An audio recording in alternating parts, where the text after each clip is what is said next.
Hello again, it's me, Teacher Janelle. I bet you know me already. Alright, so for this video, I have prepared for you a new topic. We call them the verbals. Verbals. They look like verbs, but they are not verbs because they don't function like verbs. In my previous videos, particularly that of the affixes, the prefix and the suffix, you might have encountered that I mentioned the word verbals there for words that function as adjectives, but they look like verbs because they are verbals. So this video is reserved solely for the verbals. The question is, what do they function as? They function as nouns, adjectives, or adverbs. We already had a brief recall on these parts of speech in my previous video, so you can actually take a look at that. The link below will help you. There are three types of verbals. We have the gerund, the participle, and the infinitive. Okay, so let's get started with the very famous gerund. Yes, I say famous because we've been seeing this, we've been using this, but we don't necessarily use the word gerund. But we have encountered these forms of words. They are the verb ing, or the words ending in ing, but not necessarily all words ending in ing are gerunds. Only those words ending in ing that are derived from a verb plus the ing form, and they must function as nouns. So gerunds only function as nouns. They end in ing and they function as nouns.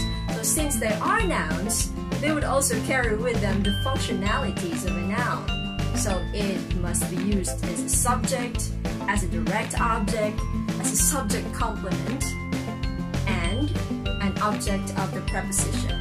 Okay, let's take a look at that one by one. Details. Alright, so subject. So when you say a subject, that means what is being talked about. That is so grade school, I know. But those are things that we usually set aside and we seldom forget about them. But now you recall them. The subjects are those that we talk about in conversations, not necessarily in a sentence, because when we live our lives, we communicate, we don't just form sentences, we make statements, we make conversations. So the subject is what we are talking about. Okay, so subject. This example, crying will not solve anything. The word crying there, the root word is cry, which is a verb. Then you added ing, making it into another verb, crying. But since crying here is not used as an action, it is used as a word that would denote the act of being able to cry, crying. So crying will not solve anything. So the action of crying, that is the subject. Next, they admire my singing the most. Singing, root word, sing.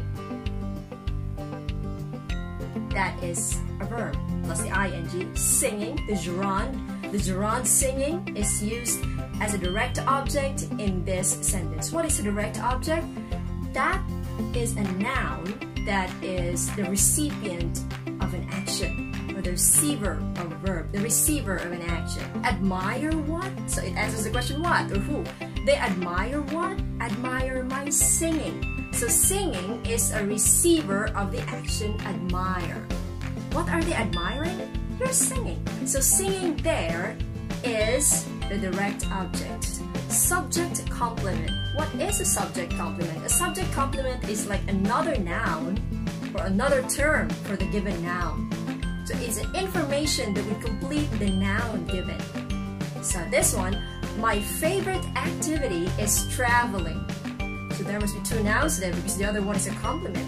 Yeah, the first noun there is activity. My favorite activity. Activity is already a noun, but you added another noun to add a detail to what type of activity are we talking about. That is traveling. So traveling is the specific information for the activity, making traveling a subject complement. Okay? Next, object of the preposition. So I would like to assume that you already know preposition, but I don't want to. So I would still want to refresh your mind on what prepositions are. So mostly prepositions are those two-letter words, mostly, but there are longer prepositions. Okay? So the most basic prepositions are in, on, at. So we have below, between, above. So those are prepositions, just to refresh your mind. Noun that is found after a preposition is an object of that preposition. Okay? For example, I got paid for singing. So for there is the preposition. The word that comes after it is singing. Singing, which is a gerund that functions as a noun, is an object of the preposition for. Okay? Put it there. Put it there in your hypothalamus. The gerunds are nouns, and they must function as a subject, direct object, subject complement, or object of the preposition. Okay? Next stop is participle. There are two participles, the present participle and the past participle. Okay? So the present participle, these are words, verb-like words ending in ing. And the past participle, if regular, they end in D or ED. If irregular, they might end in N or a change in spelling. Okay? So, present participle has a resemblance with our gerund a while back. So how would you know the difference? You would know the difference because participles that are not used or they do not function as nouns. Gerunds function as nouns, but participles, they function as adjectives. So that is to ease your confusion. How would you know if that is a gerund or if that is a participle? Especially when it is an ing form. Their function. Gerunds are for nouns, participles, adjectives. Okay, let's get an example. Present participle. The crying baby had a wet diaper. Crying baby. Crying there is not a gerund, it's a present participle. Crying. How would you know that it is an adjective? It is found before a noun. What's the noun there? Baby. Which baby are we talking about? The crying baby. So the crying baby is a present participle, making it an adjective. Okay? So, how about if it's in the past participle? Yep, past participle is just the form of the verb that is changed. Yes, in the past form, but still it's found before a noun because it is an adjective. He walked away from the wrecked car. Which one is a participle there? Is it direct or walked? Walked is the main verb in the sentence. Wrecked is the past participle. It's found before the word car, which is a noun. So, wrecked modifies the word car. Which car are we talking about? The wrecked one. Wrecked car. Okay? The heavily destroyed car. That is an adjective. Okay, now we are down to the last type of verbal. We have now the infinitives. Infinitives, I would say function-wise, they are like govern all your own mind. Because an infinitive can function as a noun, an adjective, or an adverb. Oh no, there goes the confusion about wait, hold your horses. This is not going to make it difficult because it is always very easy to identify infinitive because it has a different form compared to a gerund or a participle. So you say infinitive, the form is to plus verb. So it is easier to identify because infinitives do not resemble gerunds nor participles. Okay? So infinitives, when they function as a noun, of course, they have a noun functionality. So it functions as a subject, a direct object, and a subject complement. Infinitive as a subject. To wait for you seemed foolish at the time. What are we talking about in a sentence? To wait for you. To to wait is the subject.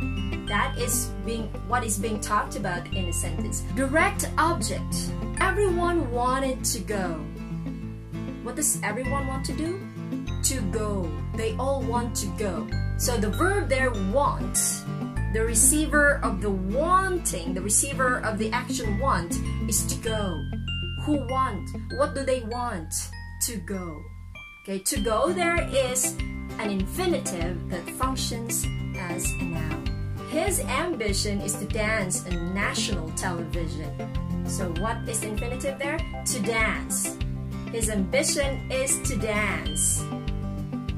What are we talking about here again? Subject complement.